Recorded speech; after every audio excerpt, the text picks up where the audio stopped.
চিংড়ি মাছ যদি একবার এভাবে রান্না করে খান, অন্যভাবে আর রান্না করতে চাইবেন না, এতটাই মজার হয়। আসসালামু আলাইকুম everyone, welcome back to my channel. আজ আমি তৈরি করে দেখাবো চিংড়ি মাছের দো পেঁয়াজু রেসিপি। এই রেসিপিটি গরম ভাতের সঙ্গে খেতে খুবই মজা লাগে। হাতে মাত্র 10 মিনিট সময় থাকলে এই মজার রেসিপিটি তৈরি করে নেওয়া যায়। খুবই সহজভাবে রেসিপিটি তৈরি করে দেখিয়েছি। আশা করছি রেসিপিটি সবার কাছে ভালো লাগবে। প্রথমে চুলাতে একটা কড়াই বসিয়ে দিয়েছি। এখানে দিয়ে দিব পরিমাণ মতো রান্নার সাদা তেল। তেলটা একটু গরম হয়ে আসলে দিয়ে দিব হলুদ লবণ মাখা চিংড়ি মাছ। চিংড়ি মাছগুলো ভালোভাবে ধুয়ে হাফ চা চামচ হলুদ আর হাফ চা চামচ লবণ দিয়ে ভালোভাবে মেখে নিয়েছিলাম। এখন আমি চিংড়ি মাছগুলো মিনিট খানেক ভেজে নিব।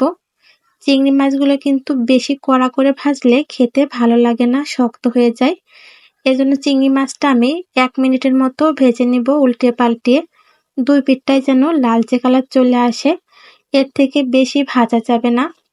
চুলার জালটা আমি এ পর্যায়ে মিডিয়াম হিটে রেখে দিয়েছি। দেখুন 1 মিনিটের মতো চিংড়ি মাছগুলো ভেজে নিয়েছি। এখন এই মাছের মধ্যে দিয়ে দিব 6 থেকে 7টার মতো বড় সাইজের পেঁয়াজ কুচি, দিয়ে দিব কিছু কাঁচামরিচ চিরা। এই রেসিপিতে পেঁয়াজের পরিমাণটা একটু বেশিই দিতে হবে। আপনারা চাইলে মাছগুলো তুলেও রাখতে পারেন, তবে আমি মাছগুলো তুলছি না। এখানে পেঁয়াজটা দিয়ে আমি 1 মিনিটের মতো ভেজে নিব, এতে করে পেঁয়াজগুলো একটু নরম হয়ে আসবে। ভেজে পুরোপুরি লালচে করা লাগবে না। দেখুন 1 মিনিটের মতো পেঁয়াজগুলো আমি ভেজে নিয়েছি। পেঁয়াজগুলো ভালোভাবে নরম হয়ে গিয়েছে। এখন এখানে কিছু বাটা মশলা অ্যাড করব। এখন এখানে দিয়ে দিব 1 টেবিল চামচ রসুন বাটা, 1 টেবিল চামচের একটু কম আদা বাটা। আদা ও রসুন বাটা দিয়ে ভালোভাবে নেড়েচেড়ে ভেজে নিব, যেন কাঁচা গন্ধটা না থাকে। মিনিট খানেক ভেজে নিলেই হবে। যে কোনো মশলায় ভালোভাবে ভাজা না হলে কিন্তু কাঁচা গন্ধটা থেকে যায়, টেস্টটা অনেক ভালো আসে না। এজন্য অবশ্যই ভালোভাবে ভেজে নেবেন। দেখুন মিনিট খানেক ভেজে নিয়েছি, মশলাগুলো কিন্তু ভালোভাবে ভাজা হয়ে গিয়েছে। এখন এ পর্যায়ে দিয়ে দিব হাফ কাপের মতো পানি, এতে করে মশলাটা ভালোভাবে কষানো যাবে মাছের সঙ্গে। মশলাটা ভালোভাবে নেড়েচেড়ে মিশিয়ে নিচ্ছি। আমি ভালোভাবে নেড়েচেড়ে মিশিয়ে নিয়েছি। এখন দিয়ে দিব স্বাদ মতো লবণ, দিয়ে দিব 1 চা চামচ হলুদের গুঁড়া, 1 চা চামচ লাল মরিচের গুঁড়া, 1 চা চামচ জিরা গুঁড়া। সবকিছু দিয়ে ভালোভাবে নেড়েচেড়ে মিশিয়ে নিব।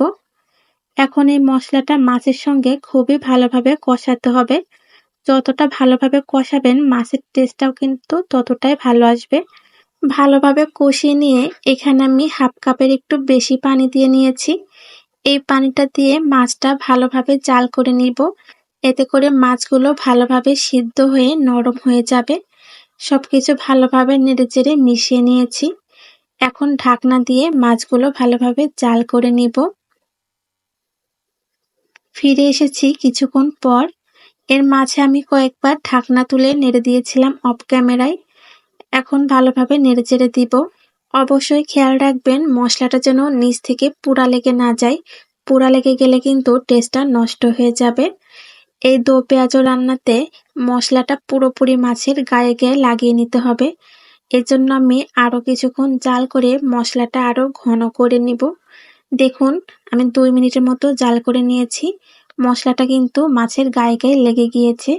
এ পর্যায়ে চুলা থেকে নামিয়ে পরিবেশন করে নিব। তৈরি হয়ে গেল খুবই মজাদার চিংড়ি মাছের দো পেঁয়াজু। মাত্র 10 মিনিটে কিন্তু এই রেসিপিটি তৈরি করে নেওয়া যায়। গরম ভাতের সঙ্গে খেতে কিন্তু অসম্ভব মজা লাগে। একবার হলেও এভাবে ট্রাই করে দেখবেন। রেসিপিটি ভালো লাগলে চ্যানেলটি সাবস্ক্রাইব করে সাথে থাকবেন। আজকের মতো এ পর্যন্তই। আবারও হাজির হব নতুন কোনো রেসিপি নিয়ে। সবাই ভালো থাকবেন। আল্লাহ হাফেজ।